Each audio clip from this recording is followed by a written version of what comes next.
Oke, selamat datang semuanya. Hari ini kita bakal ngobrolin salah satu topik yang wow fundamental banget dan bener-bener ngubah dunia kecerdasan buatan, yaitu deep learning. Yuk kita bareng-bareng bedah gimana sih caranya mesin itu bisa belajar.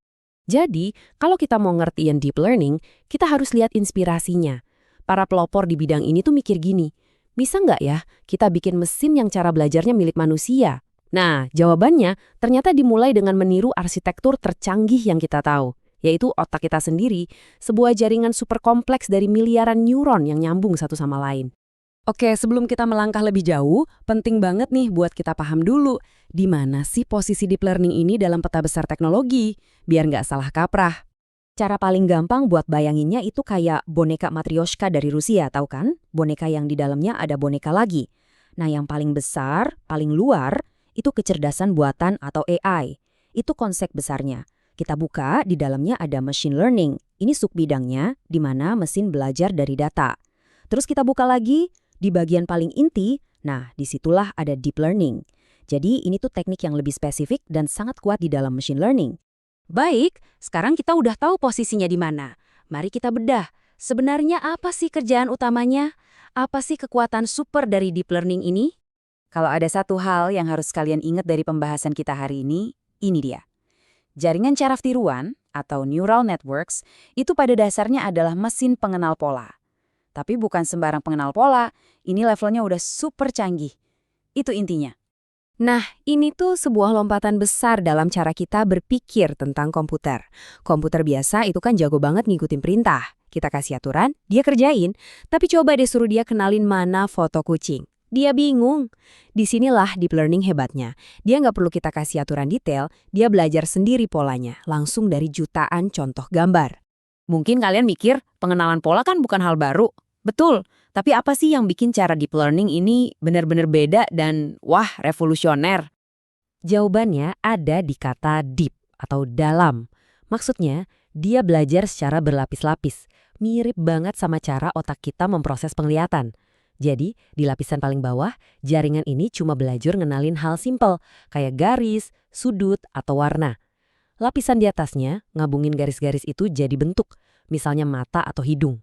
Sampai akhirnya, di lapisan paling atas, semua bagian itu disatuin jadi sebuah konsep utuh. Oh, ini wajah manusia. Justru kemampuan membangun pemahaman yang kompleks dari hal-hal yang sederhana inilah yang jadi kunci kekuatannya. Cara belajar berlapis ini bikin model deep learning bisa mencapai tingkat akurasi yang gila-gilaan, bahkan seringkali lebih jago dari manusia ahli sekalipun. Tapi, ide ini sebetulnya udah lama banget loh. Kenapa baru meledak sekarang? Nah, salah satu kuncinya ada di hardware. Dulu pakai CPU biasa, ngelatih model kayak gini bisa berbulan-bulan, lama banget. Tapi begitu kita pakai GPU yang biasanya buat ngegame, ternyata arsitekturnya pas banget buat hitung-hitungan deep learning. Waktu latihan yang tadinya bulanan bisa jadi cuma hitungan hari. Ini yang benar-benar ngebuka pintu revolusi AI modern. Oke, sekarang perlu dipahami ya, deep learning itu bukan cuma satu jenis alat. Anggap aja ini kayak kotak perkakas yang isinya macam-macam kunci pas, obeng, palu, masing-masing ada fungsinya. Milih arsitektur jaringan yang pas buat masalah yang mau kita selesaikan itu penting banget. Ada banyak jenis deep nets, dan setiap jenis punya keahliannya sendiri-sendiri. Misalnya nih, kalau kita berurusan sama data yang berurutan, di mana urutan itu penting banget, kayak kalimat dalam sebuah teks, kita pakainya arsitektur yang namanya recurrent neural networks. Beda lagi kalau kita ngomongin gambar. Untuk gambar, kita butuh arsitektur yang jago ngenalin pola spasial, mana atas, bawah, kiri, kanan.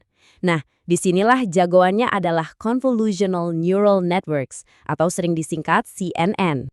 CNN ini emang jagonya buat urusan visual, mulai dari ngenalin jenis anjing di foto sampai buat mobil otonom untuk deteksi mobil lain, rambu lalu lintas, dan pejalan kaki. Nah, kalau buat memahami ucapan atau suara yang juga data berurutan kan, kita balik lagi pakai recurrent nets. Jadi pas kalian ngomong ke asisten suara di HP, ya teknologi inilah yang kerja keras di belakang layar.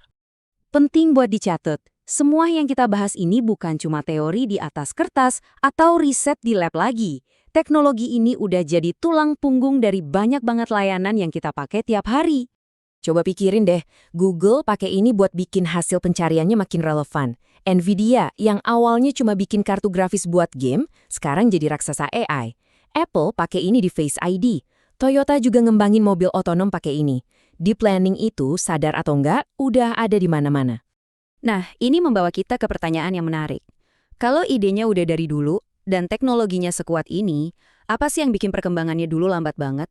Selain masalah hardware yang tadi kita bahas, ternyata ada satu masalah matematis yang jadi kayak hantu buat para peneliti selama bertahun-tahun. Bener-bener bikin pusing.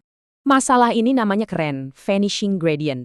Intinya, ini adalah hambatan matematis yang bikin jaringan yang dalam banget, yang lapisannya banyak, jadi susah banget buat dilatih. Gini deh analoginya, coba kalian kalikan angka kecil, misalnya setengah, terus-terusan. Setengah kali setengah udah jadi 1/4. Kali setengah lagi jadi 1/8. Makin dikalikan angkanya makin kecil dan cepat banget mendekati 0 kan? Nah, proses belajar di jaringan yang dalam itu mirip kayak gini. Sinyal untuk koreksi kesalahan itu harus dikirim mundur melewati banyak lapisan. Dan setiap lewat satu lapisan sinyalnya mengecil. Akibatnya apa? Sinyal koreksinya itu menghilang di tengah jalan sebelum nyampe ke lapisan-lapisan paling awal. Padahal lapisan awal ini krusial banget buat belajar fitur dasar. Karena nggak dapat sinyal, ya mereka nggak bisa belajar apa-apa. Akhirnya seluruh proses pelatihannya jadi gagal total. Jaringannya deep, tapi nggak pinter-pinter. Penemuan cara buat ngatasin masalah vanishing gradient inilah, bareng sama kemajuan GPU, yang akhirnya memicu ledakan AI modern yang kita lihat sekarang. Jadi, setelah kita berhasil bikin mesin belajar dengan cara yang secerdas ini, pertanyaan besarnya sekarang udah bukan lagi apa yang bisa mereka lakukan, tapi lebih ke apa sih batas kemampuan mereka? Nah, ini pertanyaan menarik buat kita renungkan bareng-bareng.